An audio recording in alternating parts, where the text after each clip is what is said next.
공유하기 위한 거겠죠. 당연히. 그다음에 이분이 밝혀진 걸 보면 3월 3일인가에 아크로비스타 옆에 호텔 예약한 거 강혜경 씨 보고 예약하라고 하잖아요. 예. 과연 거기서 그러면 물론 다른 얘기도 많이 있었겠지만 네. 과연 이 얘기는 안 했을까요? 그러니까 조사 과정에서 제일 많이 등장한 게 직보. 네. 예, 직보란 단어가 제일 많이 나왔다. 네, 그러니까 그 지난 화요일 날 입회했던 그 문 변호사 그런 얘기를 하고 있는 건데요. 네, 네.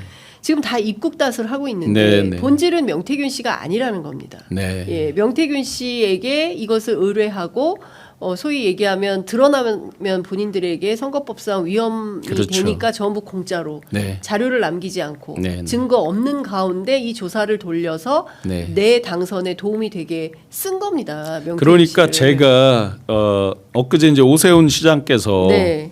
강혜경 씨 보고 아주 큰 소리로 얘기를 했죠. 누구한테 줬는지 말을 하세요. 이 얘기를 하잖아요. 네. 그럼 여기서 하나 이제 데자뷰 되는 게 안 느껴지세요? 제가 누구한테 받았다를 얘기를 안 하죠. 굉장히 저도 전략적인 겁니다. 왜냐? 네. 그들이 그렇게 묻는 이유가 있죠.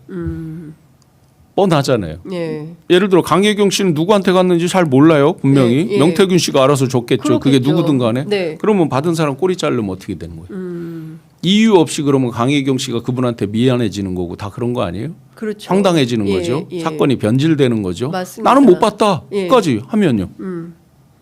그러면 오히려 역공당하게 되는 그렇죠. 상황이 황당하게. 되는 거죠. 나는 못 봤어. 예. 나는 못 봤다. 그럼 누구한테 줬는지 저 사람까지 모르겠어. 왔고 저 사람이 자기만 보고 자기만 예. 뭐 활용했다라고 그러니까 하면 어떻게 되냐고요. 김종인 위원장 케이스가 되는 겁니다. 네. 책상 위에 여비소가 올려놨는데 난 본 적이 없어. 제가 역으로 몰라. 질문 드려볼게요. 이렇게 되는 겁니다.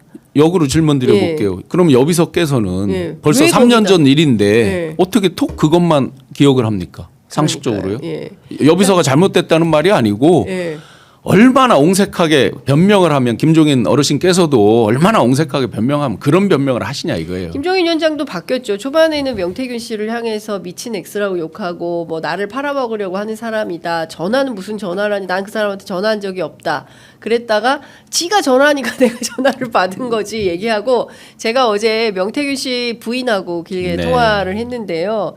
김종인 위원장 정말 그러면 안 된다. 예, 그분이요 진짜 전화 많이 하셨습니다. 아침에 뭐 알람으로 네. 집에 알람일 정도로 그 집에 했다고 알람이라고 하는데 한 가지 저희가 사실관계를 바로잡아야 할 것은 황금희에 대해서는 뭐 그렇게 김건희 여사하고 굉장히 친한 사이였지만 고모라고 부를 정도로 그 둘 큰 네, 저기 중학생 고등학생 다니는 청소년기 두 딸인데 그 언니들은 네, 네. 김건희 여사를 잘 모른다고 합니다. 제가 이제 경계하는 게 취재해서 그렇게 이런 얘기해서 제가 내용들이에요. 모르겠습니다. 사람들은 대부분 막 동으로 서로 산으로 들로 명태균 씨가 수많은 말을 남발하면서 소위 매드맨 스트레러지 광인 전략을 써서 어느 정도 성공했죠. 자기 말의 신뢰를 자기가 떨어뜨렸죠. 일부러.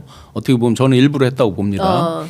마찬가지로 그렇게 하고 나니까 국민들 머릿속에 남는 게 지금 개개의 사건을 보면 네. 경천 동지할 정말 너무나 놀라운 일들이죠. 개개의 사건들로 보면. 근데 많은 국민들이 지금 무덤덤해졌죠. 네. 뭐가 터져도 그런가 보다 이 정도까지 와 있어요. 네. 그게 어떻게 보면 이 매드맨 스트레러지가 성공한 측면이 있는 거죠.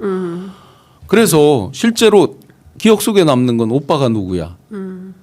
고모라고 불렀대 안 불렀대 이런 게 남는 거죠. 맞아요. 황당하게. 그럼 예. 그건 본질은 아니잖아요. 맞습니다. 본질은 왜 국민들 앞에 이렇게까지 거짓말을 하면서 어떻게 보면 서로 짠 건 아니지만 결과는 집단적으로 된 거잖아요. 그렇습니다. 이런 거에 대해서 인정해라 이 얘기잖아요. 예. 본질이 국민들이. 그렇습니다. 그런데 다 까시부로만 오빠가 누구야. 예. 뭐 지금도 아직 그 얘기를 논쟁을 하고 할 있죠. 정도로. 예. 그래서 제가 사람으로 귀결되는 걸 지극히 경계한다. 김종인 어르신 역으로 당신이 말한 걸로 하나만 역으로 상식적으로 질문 드려볼까요? 여론조사 보고서가 올라오는데 관심 없는 정치인이 있다고요? 단 한 명이라도? 그런데 내가 안 봤다고요? 그럼 안 보셨으면 미리부터 조작됐다는 걸 알았다는 얘기네요. 왜 안 봐요? 다 궁금한데. 명태균 씨가 얘기하잖아요. 윤 대통령 오늘 어떻게 됐냐고 궁금해하대 물어보대. 전화 왔어. 빨리 보고해야 돼. 네. 이런 얘기 하죠. 모든 후보 내지 선거에 깊숙이 관련돼 있는 관계자들은 당연히 수치가 궁금하죠. 숫자가 궁금하죠. 뭐 자세한 뭐는 아니더라도 네. 결과 굉장히 궁금하죠. 누가 몇 프로 앞서는가 1%만 앞서도 안심이 되고 1%만 뒤져도 불안하다는 게 선거 그렇죠. 아닙니까? 그리고 그때도 어떤 총괄을 했고 뒤에 예. 2022년 1월 5일까지 대선도 총괄을 하셨어요. 그 위치에서 얼마나 숫자가 궁금하겠어요. 왜 안 보신 거예요? 그러니까 그거 그럼 처음부터 이게 질이 아니, 떨어진다든지 기본적으로 조작 있다든지 알았다는 얘기 아니에요? 그럼 반증으로 보면? 살짝 직무유기일 수도 있겠다는 생각도 예, 드네요. 예, 뭐- 조사 비대위원장인데 조사 데이터를 안 봤다. 예. 그러니까 명태균 씨가 한 거를 그냥 무시한 거다. 이제 이런 주장인데 그건 제가 농담도 하나 드려보겠습니다. 네. 제가 이제 이걸 공개하고 났을 때 이 많은 분들이 뭐 택도 없다 듣도 보도 못했다 하면서 뭔 얘기를 했냐면 우린 여연이 있는데 네. 여연 거를 중시한다 뭐 여연 뭐 걸 그런 봤다 얘기 이런 했었죠. 얘기를 했어요. 예. 나중에 보니까 지상욱 원장이 명태균 씨한테 의뢰를 했어요. 그러니까. 여연 것도 그러면 명태균 씨에서 온 게 많이 있는 거네요. 몇 개인지 모르지만.